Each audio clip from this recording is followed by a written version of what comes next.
you join me in the Streetwise, and that's because it's flipping freezing outside.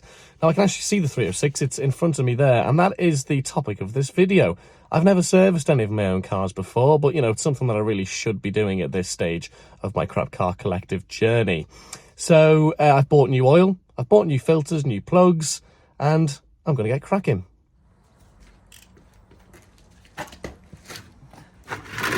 Right, here I go.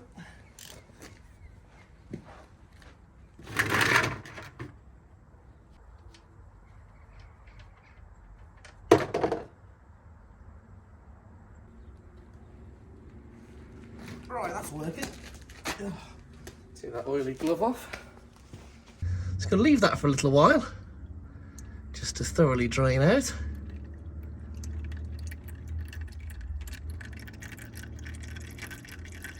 Lovely stuff. That then is the oil that came out of the 306. And yeah, I don't think it looks all that awful, really. That's the old oil filter, obviously been there for an awful long time. Got a brand new one down there, ready to go on in a moment's time. Yeah, the sump plug and the little bung is in there somewhere. I haven't got a new little bung yet, so I'm just going to see if I can maybe clean the old one up and bung, pardon the pun, that one on and see if that'll do the job. Okay, so here is my little sump plug cleaned up there, and it's got a washer on, as you can see there. So to be honest, I'm just going to leave that on.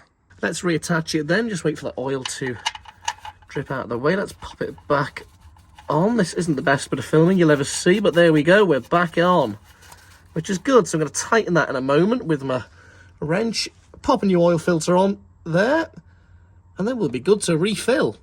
Here is then my beautiful new oil filter that's about to go straight on the 306. Right then, so I've smeared a little bit of oil around my new filter, so let's attach it to the Peugeot.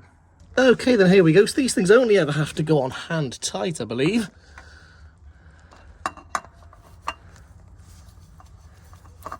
There we are.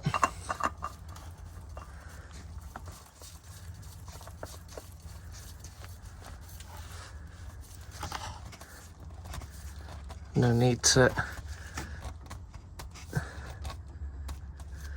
Okay, new oil filter is on. Result. Right, so let's put our new oil and let's just check the level. No real reason to do this, just definitely make sure we got absolutely all of it out. Yeah, and I'm pretty sure we do, looking at that. There is very, very little left in that, which is a good sign that there's not any oil. Well, there will be a little bit of oil hanging around still in there in nooks and crannies in that sump and around the engine, but the vast majority of it is out, and we can start refilling it.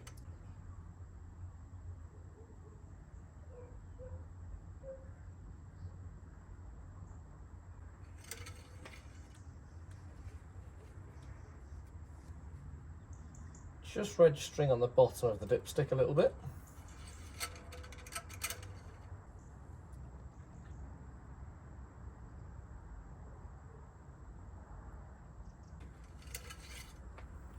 That's more like it. Okay, that'll do. I think we're good now to fire her back up.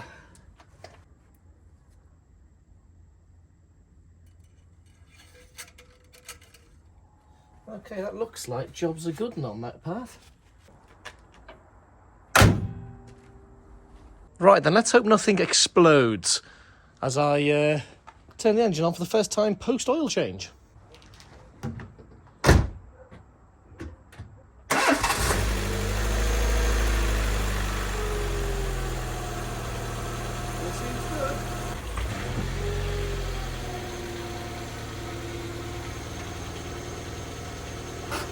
Okay, then the next item to replace is the air filter, which lives in there, I believe. So I've read the Haynes manual. What you've got to do is disconnect this kind of top section here, undo some of these clips, lift it off, pop these little retaining clips out, pop a new one in, and do it all back up. So yeah, I haven't done an air filter before, so wish me luck.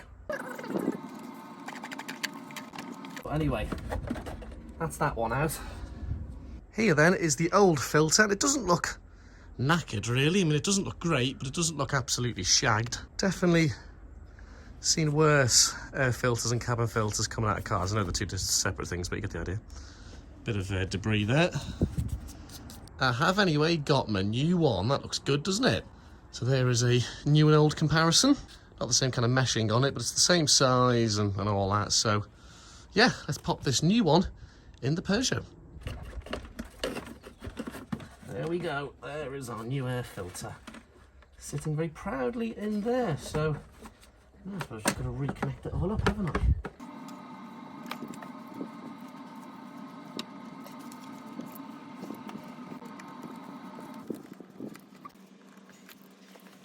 That job is a good one. Up next then is the spark plugs. Now I don't know if my HT leads are actually numbered, I can't see. I might be able to see now when I pull them off, but I'm reliably informed by the Haynes manual that you start number 1 from this side, 2, 3, 4. So this one here is pretty easy to get rid of. There we go. What about this one?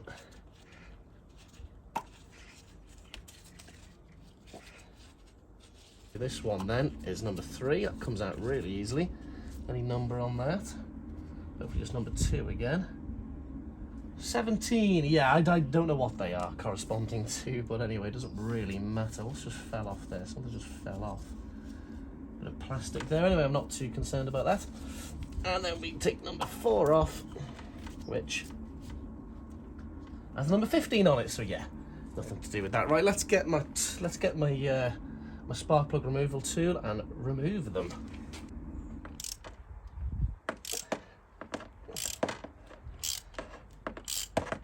I think that's coming out. I think so.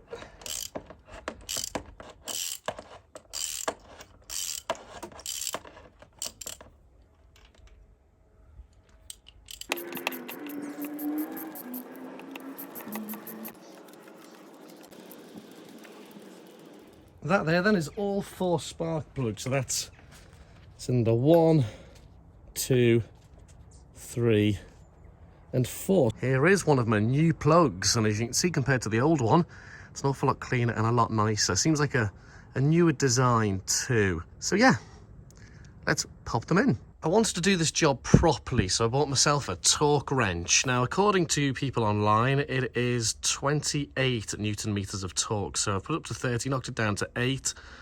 So up to 30, knocked 2 off it. We're at 28. Handy bit of kit, that, isn't it? And I've tightened the bottom there, so we should be good to go. Let's start then on number 1 cylinder. Right, so the first spark plug sort of hand tight, and I've got all the scaffolding out here. Let's hope this torque wrench works then. So it's set to 28 Newton meters torque. Let's see what happens then.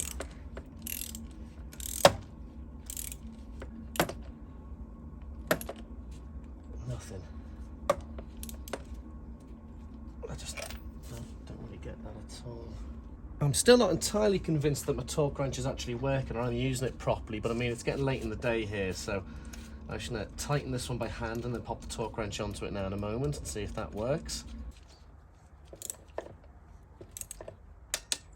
Ah, there we go. We did get a click out of it that time. Good stuff. That's good, giving me more confidence then.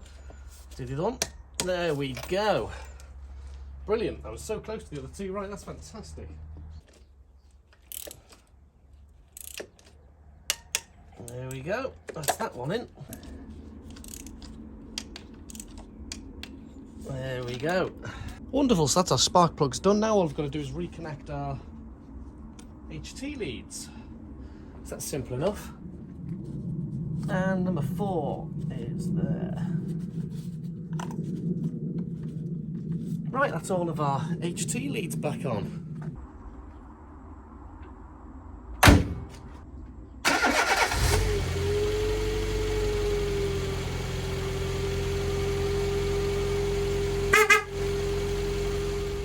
Just brought the 306 for its maiden test drive after its first ever home service, and it's absolutely fine. It's well, you're not going to be able to see the rev counter because it hasn't got one, but if I was moving, the speedo would be moving too.